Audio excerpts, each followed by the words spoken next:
सर्वांना सस्नेह नमस्कार. समता सप्ताह आणि सामाजिक न्याय पर्व 2025 अंतर्गत दिनांक 7 एप्रिल रोजी व्याख्यानमालेचं पहिलं पुष्प सादर करण्यात आलं.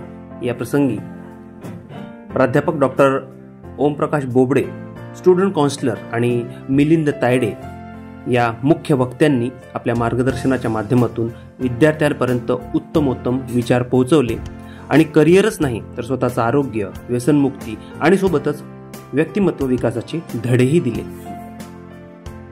सरांनी मला सकाळी विषय दिला जागर व्यसनमुक्तीचा.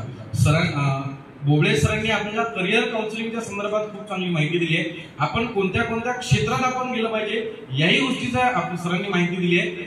एक छोटासा एक डाऊट होता मला. सरांनी खूप चांगल्या गोष्टी सांगितल्या, तुम्ही त्या ऐकल्यात. आपण थोडासा एक विचार करा आणि विचार करण्याच्या अंती आपण थोडासा विचार केल्यानंतर आपण स्वतःला सांगा, माझा मी मलाच शोधतो आहे. आपण आपल्याला शोधतो की मी खऱ्या अर्थानं एक माणूस बनवू शकतो का? हा जेव्हा आपल्याला विचार येईल ना, तेव्हा मला असं वाटतं की आपल्यामध्ये असलेला माणूस जेव्हा आपण समजून घेऊ, शोधून घेऊ, तेव्हा जगातली कुठलीही ताकद नाही आहे की ते आपल्याला कुठल्याच गोष्टीपासून थांबवू शकेल. मग तुम्ही शिक्षणाच्या क्षेत्रात काम करत असाल, तुम्ही स्वतःच्या क्षेत्रात काम करा की तुम्ही कोणत्याही क्षेत्रात काम करा, जेव्हा आपण आपला स्वतःचा माणूस म्हणून आपण काम करून घेऊ, स्वतःला आपण माणूस समजून घेऊ, तेव्हा मला असं वाटतं खऱ्या अर्थानं भारत देशाला चालवून देण्यासाठी स्वतःला आपण सक्षम समजू. मग तो प्रधानमंत्री असेल, तो देवेंद्र फडणवीस किंवा मुख्यमंत्री असेल, एखादा पर्टिक्युलर माणूस असेल, तुम्ही ते काम करू शकता जो ते काम करू शकता. जर समजा आपण आपल्या घरात, जसं आपण आता इथला हा जो परिसर आहे हा जर स्वच्छ असेल, तुम्ही जर स्वतः स्वच्छ असाल तर हा भारत देश सुद्धा स्वच्छ व्हायला जास्त वेळ लागणार नाही. आता मी खूप जास्त डीप मध्ये बोलणार नाही. आपण लहानपणापासून जर आपण युवकांपर्यंत पोहोचतो, आज सध्याचं जे वय आहे तुमचं, इथं उपस्थित असलेले सर्व लोक, सर्वांचं वय असेल 21, 19 ते 25, 30 पर्यंत, बरोबर? याच्यामध्ये आपण खेळत आहोत. पण मित्र हो, जेव्हा आपण आपल्या घराचं दार सोडून येतो आणि बाहेरच्या वातावरणात जेव्हा आपण जगतो, तर जगत असताना एक खूप मोठा महत्वाचा आणि अतिशय मनाला लागणारा एक गोष्ट आहे, ती म्हणजे व्यसनाधीनता, बरोबर? आता व्यसनाधीनता हा जो विषय आहे, जे लोक मागं हसून राहिले असतील त्यांना समजत असेल की आपण आपापल्या पद्धतीनं कोणतं व्यसन करतो. मित्र हो, एक छोटीशी गोष्ट तुम्हाला सांगतो. आम्ही एका ध्येय बहुउद्देशीय संस्थेच्या माध्यमातून एक सर्वे केला, एखाद्या शहराचा सर्वे केला, एका स्पेसिफिक एरियाचा सर्वे केला. त्या एरियामध्ये 4,500 कुटुंब राहतात. किती? 4,500 कुटुंब राहतात आणि त्या 4,500 कुटुंबापैकी 750 महिला, 750 महिला विधवा आहेत आणि त्या 750 विधवा महिलांपैकी त्यांचे जेवढे काही पुरुष जे मरण पावले ते फक्त आणि फक्त व्यसनाधीनतेमुळे मरण पावले. मग आता व्यसनाधीनता कोणती असेल? मग त्यामध्ये दारू असेल, सिगरेट असेल, तंबाखू असेल, कोकीन असेल. आणि त्याच एरियामध्ये त्या 450 पैकी 32 विद्यार्थ्यांचा आम्ही सर्वे केला जो तुमच्याच वयाचे होते.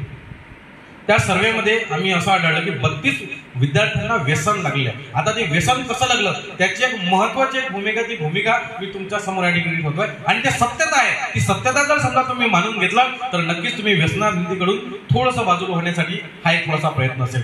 32 विद्यार्थ्यांना सर, त्यापैकी 32 जे वेगवेगळ्या पद्धतीचे विद्यार्थी होते, त्या विद्यार्थ्यांना गांजा नावाचा एक प्रकार आहे, तो गांजा त्यांना 7 दिवस फुकटात वाटायला लागला.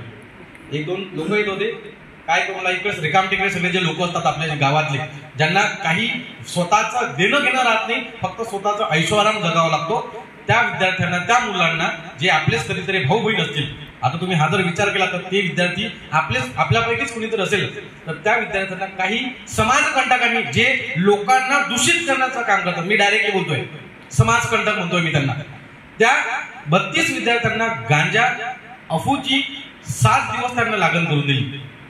त्यामध्ये एक व्हाईटनर नावाचा एक प्रकार असतो. त्या व्हाईटनर पिल्यामुळे सुद्धा आपल्या शरीरामध्ये वेगवेगळे प्रकार होतात. तर त्या 32 लोकांना गांजा, अफू आणि व्हाईटनर नावाचा जो प्रकार आहे तो त्यांना 7 दिवस दिला प्यायला. 7 दिवसानंतर जर त्यांना ती चटक लागली आणि 8व्या दिवशी ते लोक आले नाहीत. हे 32चे विद्यार्थी त्यांच्याकडे गेले, आम्हाला ही गोष्ट पाहिजे. त्यांनी ती दिली, 2 दिवस दिली नाही, परत तिसऱ्या दिवशी दिली. असं करता करता त्यांनी 1 महिना ह्या सगळ्या गोष्टीची त्यांनी लत लावून दिली. आणि 1 महिन्यानंतर त्यांच्याकडे असलेला जो गांजा आहे तो गांजा त्यांनी त्यांच्या संपूर्ण एरियामध्ये, संपूर्ण परिसरामध्ये वाटण्यासाठी त्यांना दिला. आणि 4,500 एरियाची जे काही जी भूमी होती त्याचे 750 लोक जे मरण पावले, ते 750 लोक मरण पावण्याला फक्त 32 लोक जबाबदार होते. आणि ही जी जबाबदारी आहे, ही जबाबदारी जर समजा युवकांनी जर समजा समजून घेतली नाही तर मला असं वाटते की आपण आपला तर संपवतोच आहे, आपल्यासोबत आपल्या घराला, आपल्या कुटुंबाला, समाजाला आणि पर्यायाला, देशाला आपण संपवतो आहे. हा विचार जर समजा व्यसनाधीनतेच्या माध्यमातून जर आपल्यामध्ये येत नसेल तर आपण माणूस म्हणून जगण्याला काही अर्थ नाही. जर व्यसनाधीनता जर समजा आपण करत असू, जर समजा एखादा व्यक्ती जर समजा असेल, आता व्यसन कोणत्या पद्धतीचं असू शकते. आता जर समजा म्हणायचं असेल तर आता या ठिकाणी बसलेले जे लोक आहेत हे जर समजा सूट बूट घालून जर येत असेल तर ही एक व्यसन आहे. जर समजा तुम्ही तुमच्या घरामध्ये जर समजा 1.5 GB डेटा जोपर्यंत संपत नाही, तुम्ही जोपर्यंत मोबाईल ठेवत नाही, आपले डोळे पूर्ण लाल लाल झाले. तुमच्या इथं युवकांमध्ये जे काही डोळ्याचे जे सर्कल असतात ना ते सगळे सर्कल काळे काळे झाले असते. हे सर्कल असं, हे जे डेटा आहे, मोबाईलचा जो डेटा आहे, तो डेटा चांगला की वाईट पद्धतीने आपण उपयोग करतो यावरही बहुतांशा वादविवाद स्पर्धेमध्ये आम्ही बोललेलो आहोत. आणि या पद्धतीने जर समजा आपण विचार केला तर प्रत्येक गोष्ट जी आपण जास्त वापर करतो ती व्यसन आहे.